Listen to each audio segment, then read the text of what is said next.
Get flooded out? Were you flooded out in the? Yeah, everything was good for you. Really? It's good. Hi, Drew. How are you? Good. I'm fine.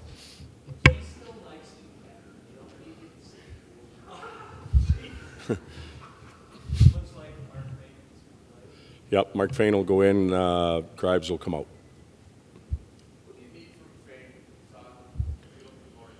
Well, he's had some really good practices. He's earned the right to go in and play. We're looking for somebody that can give us some stability on the back end and a puck mover.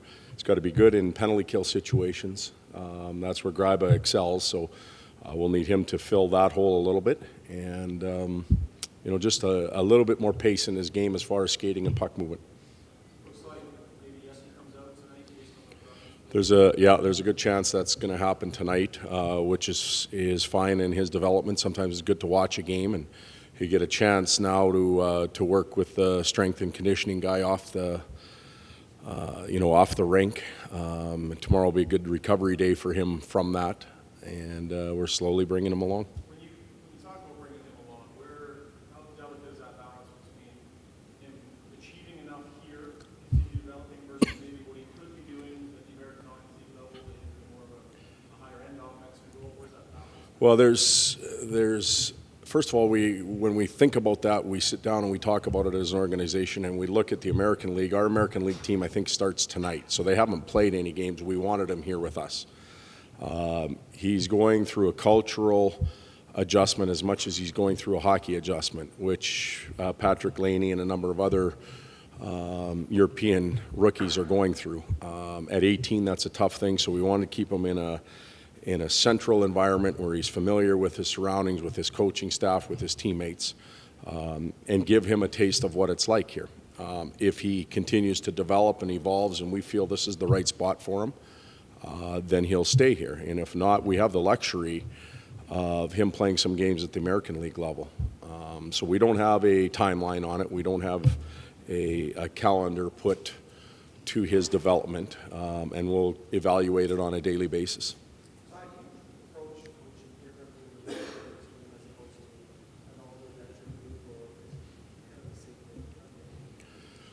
But it depends on the moments. I don't think that you can sit in the summer and say, hey, we've got a young team and this is how we've got to handle it all year. When you have a young team, you know you're going to have some growing pains. You're going to have perhaps some games like we had the other night where it gets away on you a little bit. For me, young is an interesting word, because if you still consider Ryan Nugent Hopkins young, I think we're mistaken. He's played enough in the league now. He's an older player. Age is deceptive sometimes. It's experience, and so we do have some youthful players on our team that don't have a lot of experience, but some of the younger players age-wise have a lot. For me, it's about taking a step forward. That last year at this time, there was a lot of coddling, a lot of hugging. Confidence building. That still has to happen with our group, but we're going to push our group right now a little bit. We're going to see if we can graduate and take a step upwards, and that's where we're at. It also depends on each individual. Yes. Yep. I think I spoke about my two boys at home, and it keeps us human, I guess, when you look at that. One, you can really go after hard and no problem, and the other, don't even try it because you'll fold up. So we have a locker room full of different personalities, and there's the general approach to the group, which everybody needs. Then there's the individual one-on-one stuff that has to be handled appropriately for that individual. I'm sorry. Again, I can't hear you guys real good. Yep. No, Talbs was, like any day, we were going to evaluate the games. Obviously, Gustafson out. LB not having played a lot over the last little bit. Talbs will start tonight, and Talbs' life is going to change tomorrow dramatically.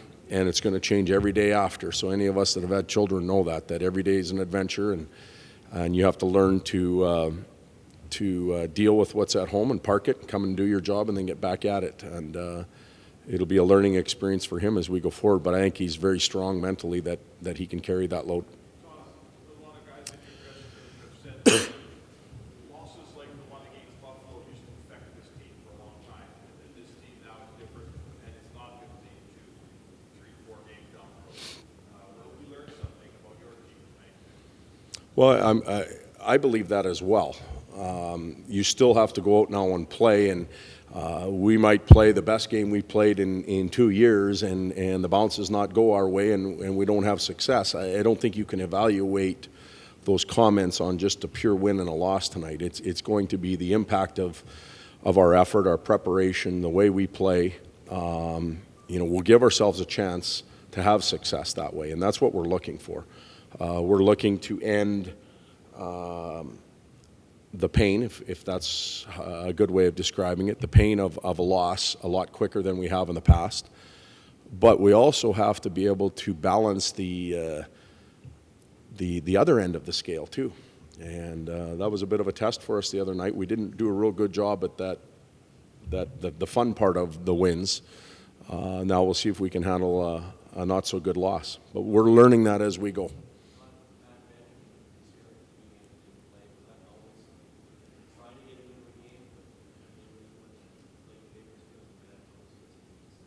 Well, again, the whole part of the development of Matt Benning was to be here as long as we could keep him here so that he was around our group, around our team, practicing at our pace, learning our terms. He didn't miss anything in Bakersfield, not one thing. They haven't played. They had a couple exhibition games where they had some East Coast League players in that they needed to look at, similar to what we do here in games 1 or 2 for exhibition season. So his growth and his ability to be around us for that amount of time was good. Would have it been great to get him in a game? Yes. But the fact that he'll start in the American League and get his feet wet there won't hurt him one bit. No, we're still talking weeks. All of our injured players are weeks, except for Gustafsson, who we'll deal with on a daily basis. I'm sorry? Gustafsson? Yeah, I'm sure we can call one up on emergency in that situation. You know what? You're asking me questions that are for Peter. I don't know those rules. Yeah. Work ethic-based team, which I think is good for us tonight. They work their butts off, and they're very aggressive forecheck team. They reload very quick. So once they make a commitment to the forecheck, they're back above the puck quickly. Their special teams are in the top 10 in both categories right now. They're a strong face-off team. They possess the puck a lot off of face-offs. And then they've got some D that can really fire it and mobile.